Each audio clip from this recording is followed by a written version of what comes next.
At first, I thought this was a story about a son trying to reconnect with his father, but once I dug deeper, I realized it wasn't about love, it was about leverage. In this video, we're breaking down the disturbing shift in Harry's behavior, why he's suddenly allowing more photos of the children to go public, how this ties into emotional coercion, image control, and blame shifting, and how you can spot these exact same dynamics in toxic relationships around you. Whether you're watching for the royal drama or dealing with a manipulative family member, these patterns are real and they're damaging. Let's get into it, but before we begin, here's the intro. Welcome to Revealing the Narc. Join me as I highlight narcissistic traits in celebrities and public figures. Everything here is in my opinion and not professional advice. If you enjoy the analysis, please like and subscribe. All right, everyone, I wanted to bring something up because I know some of you wonder, how do we even know if the story is true? And that's a fair question. The point of my channel isn't to verify sources, it's to analyze the emotional dynamics that these stories reveal. Whether or not the article is 100% accurate, it does reflect real patterns, image control, emotional coercion, and blame shifting that many of us have experienced. I take these stories at face value not because I believe everything, but because they give us a starting point to talk about deeper truths. The specific article we're talking about today is titled, He's Desperately Hoping Prince Harry's Emotional Motivation for Letting Meghan Share Photos of the Children Online Revealed by, by an Insider. Prince Harry has shifted his stance on online privacy with an insider revealing the heartbreaking reason behind the change. The article begins, Prince Harry is reportedly allowing his wife Meghan Markle to post more photos of their children online in the hopes it will prompt a reconciliation with his father, King Charles III. So the article opens with this by claiming Harry is allowing Meghan to post more photos, as if he's the one in control of that decision. But let's be honest, we've seen how they are publicly. It rarely seems like Harry has the final say on anything. From major moves to stepping back from royal duties to smaller optics like the interview setups and public statements, Meghan is often the driving force.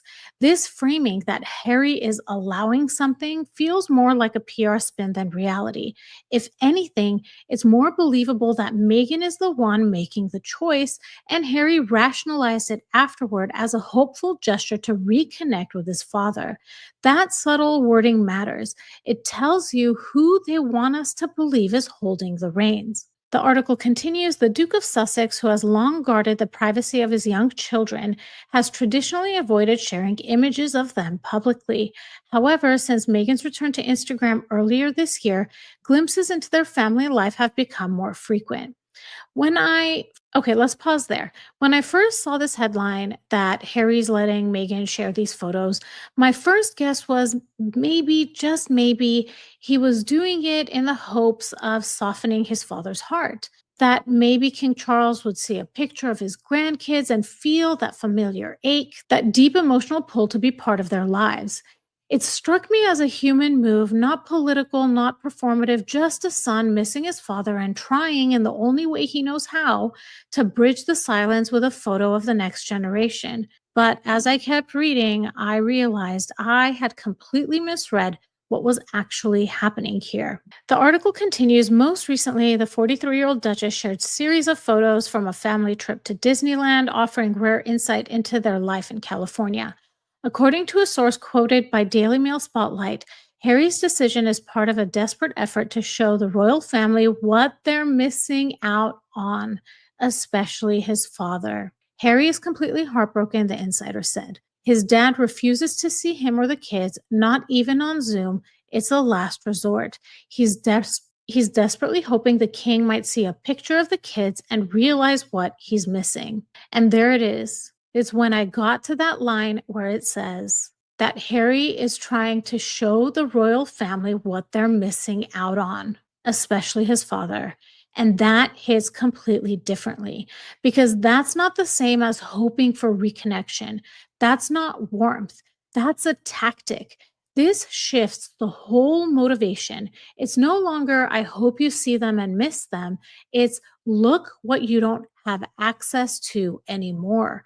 That's a subtle but powerful form of guilt tripping. And when you combine that with the carefully curated photos and videos, the birthday party at Disney, and the twerking, I don't know if that's what the goal was of that one, but it it's actually starting to feel like emotional leverage. Like, here's the happy family that you are shut out of. Look what you gave up. That's not just a change in tone. That's manipulation wrapped in sentimentality. It's using the kids intentionally as tools in an emotional power play. Let's really sit with what's happening here. This is a man who has repeatedly said in interviews, documentaries, in his book, that exposure to the public, to the press, can be deadly, that the media frenzy killed his mother, that visibility isn't just uncomfortable, it's life threatening. And yet, even with that belief, he is now allowing the release of more images of his children, not to mark a private milestone, not for family memories, but as part of a public play to trigger a response in King Charles. So, what does this tell us? It tells us that he is willingly putting the children in the spotlight for emotional impact, even though he believes that spotlight can lead to danger. And that's not just inconsistent, this is deeply troubling. Because if you truly believe public exposure equals harm, but you still go forward with it to provoke a feeling in someone else, that means you're taking that risk on purpose. That's the textbook definition of using someone as leverage. These kids are being put out there not to celebrate them, but to make a point, to evoke guilt, to get a reaction. And that's not protection, that's performance. So I'm actually very passionate about this because this is truly, if these are his intentions and he's showing the children like this, I have deep concern for what those children are living in. So now I want to step back and look at this behavior through the lens of narcissistic dynamics. Now, this isn't to diagnose Harry, but it's to recognize patterns that can show up in toxic family systems or emotional manipulative relationships.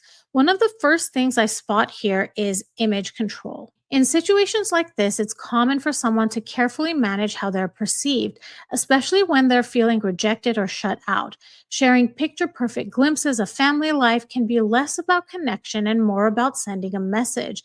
Look at what you're missing. That kind of curation, in my opinion, isn't innocent, it's strategic. So, here are three ways that you can recognize image control in toxic dynamics. The first is the public private flip. They say one thing in private, then do the opposite in public. Someone might insist on boundaries, privacy, or emotional distance in private, but then suddenly post glowing curated content that tells a completely different story. This disconnect isn't just confusing, it's intentional. It's designed to shape how outsiders see them, even if it contradicts their real behavior behind closed doors. The second is strategic timing of happy posts. Watch when the image is pushed. It's often right after rejection, conflict, or exposure. Whether it's a breakup, a falling out with family, or public criticism, someone using image control will often flood social media with positive, long, or successful imagery right after something goes wrong. It's less about the moment and more about damage control. And the third is storytelling that paints them as the hero or victim and never as the problem. They carefully craft a version of events that keeps them looking innocent or noble. They might leave out key details, reframe decisions to seem selfless, or emphasize how much they've been wronged. In this version of the story, they're always misunderstood, never responsible, and it's less about truth and more about optics. The second narcissistic dynamic I see here is this emotional coercion. This is when someone uses children, even unconsciously, to evoke guilt or regret in an estranged family member. It's not a direct confrontation, it's a silent pressure tactic. And whether it's intentional or not, it puts the kids at the center of an adult conflict. Here are three ways that you can recognize this in your own relationships. The first is that they use others as emotional messengers. They won't speak to you directly, but they'll send the message through someone else. This could be a child, a mutual friend, or even a social media post. Instead of having a real conversation, they'll let a photo, a story, or a third party do the emotional work. It creates guilt without requiring direct accountability. For example, sharing a photo of a child with a caption that is focused on a grandparent rather than reaching out to the actual grandparent. The second is silent guilt trips disguised as vulnerability. They share sadness not to heal, but to provoke a reaction. It sounds like, I just wish things were different, or they'll never know what they're missing. But there's often an unspoken, in quotation marks, it's your fault. It's less about mourning the loss and more about making the other person feel responsible for their pain. And the third is lover access is used as a reward system. They dangle connection like a carrot. You get closeness if you comply. This looks like no photos of the kids unless a reconciliation is on the table, or suddenly opening the door to communication only if it's on their terms. Emotional leverage shows up when affection, visibility, or inclusion becomes something you have to earn instead of something that's freely given. And the final narcissistic dynamic that I notice here is blame shifting. Instead of focusing on real reconciliation or taking accountability, this message becomes, this is what happens when you cut us off. Now you don't get access to them. It's subtle, but it flips the responsibility entirely onto the other party. And here are three ways you can spot it in your own relationships. The first is rewriting the narrative to erase their role. They never bring up what they did, only how others reacted. You'll hear, I was cut off for no reason, or they just walked away from the relationship. But they conveniently leave out the behavior that led to the fallout. In public image battles, this shows up when someone plays the victim without acknowledging their own actions that caused the breakdown. The second is that emotional fallout becomes your responsibility. They frame your boundaries as cruelty. If you go no contact, they say you're heartless. If you ask for space, they spin it into abandonment. They blame shifts onto you for protecting your peace, and they paint themselves as the one who's been wronged, even if their behavior forced the distance in the first place. And finally, weaponized empathy. And they do this to deflect accountability. They make you feel guilty for how they're feeling, not what they did. You'll hear things like, I'm just heartbroken, or I miss them so much. But there's no apology, no insight, no responsibility. The focus becomes their pain and not your experience. It's a tactic to gain sympathy and dodge growth. These aren't just celebrity behaviors, these are dynamics that show up in a lot of toxic family situations. And it's important to be able to name them as we see them. If you enjoyed this video and you're looking for a meaningful way to support something beyond the screen, I'd love for you to consider making a donation to the National Domestic Violence Hotline in lieu of super chats and super stickers. They provide 24/7 support and resources for people in unsafe or overwhelming situations, whether that's emotional, physical, or just hard to name. Their information is on the screen should you need to reach out to them, and you'll find a link to donate in the description of this video. Every little bit helps and it means a lot. If this video was interesting to you, please like and subscribe. Hit that notification bell so you'll know every time I drop a new video. I want to thank you so much for listening, and I'll talk to you soon. Bye, everybody.